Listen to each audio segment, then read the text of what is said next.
आपको मैं सीधे डाल्टन का परमाणु मॉडल पढ़ाना चाहता हूँ। डाल्टन के परमाणु सिद्धांत, ये डाल्टन एटॉमिक थ्योरी।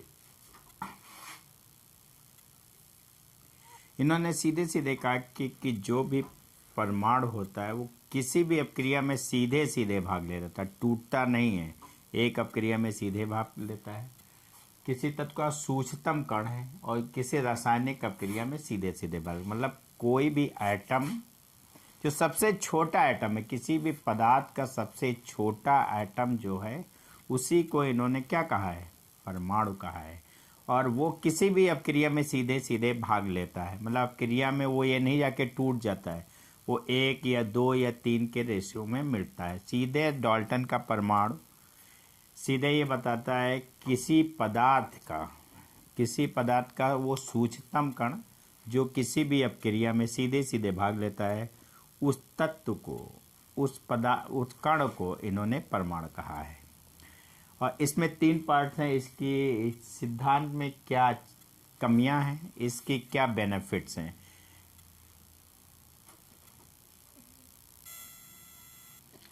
रदरफोर्ड का एटॉमिक मॉडल बता रहा हूं जिसमें आगे डाल्टन के परमाणु सिद्धांत के बारे में आपसे बात मैं कर रहा हूं।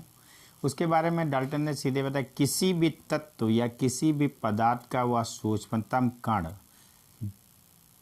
जो तोड़ा नहीं जा सकता, ये दूसरे तत्वों में टूट नहीं सकता है, और किसी रासायनिक अपक्रिया में सीधे सीधे भाग लेता है, इस प्रकार के सूक्ष्मतम कण को उन्होंने तत्व कहा। उसी के आधार पर उन्होंने उसकी विवेचना किया कि ये हो सकता है, एक्सप्लेन उसका किया कि क्या क्या वो परमाणु है। सीधे नंबर 1, सभी द्रव्य के अनेक सूक्ष्मतम कण बने होते हैं। कोई भी द्रव्य हो वो छोटे छोटे कणों से मिलकर बना होता है, जिन्हें उन्होंने परमाणु कहा। पता है, जैसे कि कोई भी द्रव्य है और वो जैसे कोई प्लास्टिक है, वो छोटे छोटे कणों से मिलकर बना है, जो उसमें छोटा कण है वो उन्होंने कहा कि वो परमाणु है। किसी भी तत्व, लोहा है, उसका जो सबसे छोटा कण है वही उन्होंने कहा कि वो उसका परमाणु है। और इस सीधे फिर उन्होंने कहा वो सूक्ष्मतम कण विभाजित नहीं हो सकता, मतलब उसको तोड़ा नहीं जा सकता, उसके छोटे छोटे कणों में विभाजित नहीं किया जा सकता है। फिर उन्होंने कहा कि वो जो तत्व है या परमाणु है, ना उत्पन्न किया जा सकता है और ना उसका विघटन किया जा सकता, ना उसका उत्पन्न किया जा सकता है और ना उसे नष्ट किया जा सकता है। फिर उन्होंने कहा कि एक ही पदार्थ के सूक्ष्मतम कण या परमाणु, उनका आकार सेम होगा, उनके रासायनिक गुण समान होंगे और उनके द्रव्यमान निश्चित होंगे। उनका आकार, द्रव्यमान और रासायनिक गुण, सीधे कह दिया द्रव्यमान निश्चित होगा।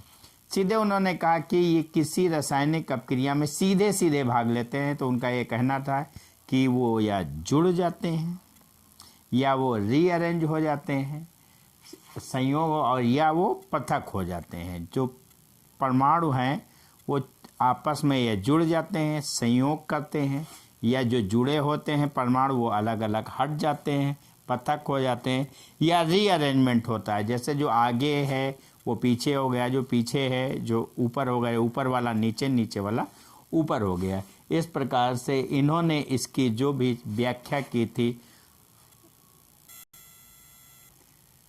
डाल्टन के परमाणु मॉडल के कुछ पॉइंट और थे जो आपको एक्सप्लेन कर दे रहा हूँ। इसमें से सीधे कहा कि जो परमाणु हों वो एक दूसरे से क्या सरल गुणी अनुपात के रूप में सहयोग करते हैं, मतलब 1-1 का हो सकता है, 1-2 हो सकता है और 2-3 हो सकता है। जैसे 1-2 का एग्जाम्पल क्या होगा, H2O, 1-2 का एग्जाम्पल ये होगा H2O। जैसे 1-1 का अनुपात हो सकता है, तो इन्होंने सीधे 1-1 का अनुपात, 1-2 का अनुपात, 2-1 का अनुपात, 3-2 का अनुपात, 3-2 का अनुपात,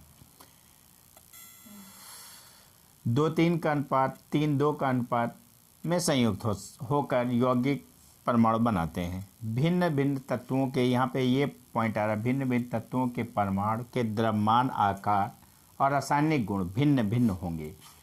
भिन्न भिन्न तत्वों के परमाणुओं के आकार, द्रव्यमान, रासायनिक गुण भिन्न भिन्न होंगे। किसी भी यौगिक में यौगिकों के परमाणुओं की संख्या एक निश्चित होती। कोई भी यौगिक हो उसके अंदर परमाणुओं की संख्या क्या होगी, एक निश्चित होगी। ये इसके सिद्धांत के अनुसार व्याख्या की गई कि ये पॉइंट इसमें हो सकते हैं। डाल्टन के एटॉमिक मॉडल में क्या कमियां हैं उसके बारे में बता दे रहे हैं। 4-5 पॉइंट हैं इसके लिए। डाल्टन के परमाणु मॉडल सिद्धांत की कमियां। डीमेरिट, मेरिट माने पॉजिटिव होता है, डी माने negative. Demerit of Dalton atomic theory. उन्होंने तो कहा था कि परमाणु अभाज्य नहीं है। उन्होंने कहा था परमाणु अभाज्य है जिसको तोड़ा नहीं जा सकता है, लेकिन बहुत सारे प्रयोग हुए जिससे ये सिद्ध हो गया कि परमाणु को तोड़ा जा सकता है। परमाणु को तोड़ा जा सकता है। परमाणु दो प्रकार के तत्वों से मिलकर बने, एक स्टेबल अस्थायी तत्व और एक अस्थायी तत्व। अस्थायी तत्वों में इलेक्ट्रॉन, प्रोटॉन, न्यूट्रॉन है। अस्थायी तत्वों में इलेक्ट्रॉन, प्रोटॉन, न्यूट्रॉन है। अस्थायी अनस्टेबल पार्टिकल में लगभग ये 31 हैं, जिसमें पॉजिट्रॉन है, मेसान है, पॉजिटिव मेसान है, न्यूट्रल मेसान है और सीधे सीधे निगेटिव मेसान है। ऐसे बहुत सारे तत्व हैं, लगभग 31 तत्व हैं। प्रोटीनों हैं। एक ही प्रकार के परमाणुओं के बने हुए, एक ही प्रकार के जो परमाणु होते हैं वो भिन्न भिन्न हो सकते हैं, लेकिन अब ये भी आया कि समान भी हो सकते हैं। एक ही प्रकार के परमाणुओं से बने कुछ पदार्थों के गुण भिन्न भिन्न हो सकते हैं और समान भी होते हैं। यहाँ पे उदाहरण आ गया कि भिन्न भिन्न होते हैं। जैसे कोयला है, कार्बन से कोयला बना होता है, कार्बन से हीरा बना होता है, कार्बन से ग्रेफाइट गुण। लेकिन कार्बन से ही ये तीनों पदार्थ बने होते हैं, लेकिन इन तीनों के गुण भिन्न भिन्न। डाल्टन का दूसरा परमाणु मॉडल कहता है कि परमाणु के द्रव्यमान भिन्न भिन्न हो सकते हैं और समान। एक ही पदार्थ के, डाल्टन के परमाणु सिद्धांत में बताया, भिन्न भिन्न तत्वों के परमाणु द्रव्यमान भिन्न भिन्न हो सकते हैं, लेकिन अब ये भी प्रयोगों से क्लियर हो गया कि वो समान भी हो सकते हैं। एक ही तत्व के परमाणु एक दूसरे में परिवर्तित, एक तत्व के परमाणु दूसरे तत्व के परमाणु में परिवर्तित हो सकते हैं। एक तत्व के परमाणु दूसरे तत्व के परमाणु में परिवर्तित हो सकते हैं। फिर इन्होंने कहा था कि उनके जो तत्व हैं वो संयोग करते हैं सरल अनुपात में, लेकिन ये कार्बनिक रसायन में, ऑर्गेनिक केमिस्ट्री में तत्वों का अनुपात पूर्ण सांख्यिक हो चुका है। जो परमाणु हैं वो पूर्ण सांख्यिक रूप से जुड़ते हैं।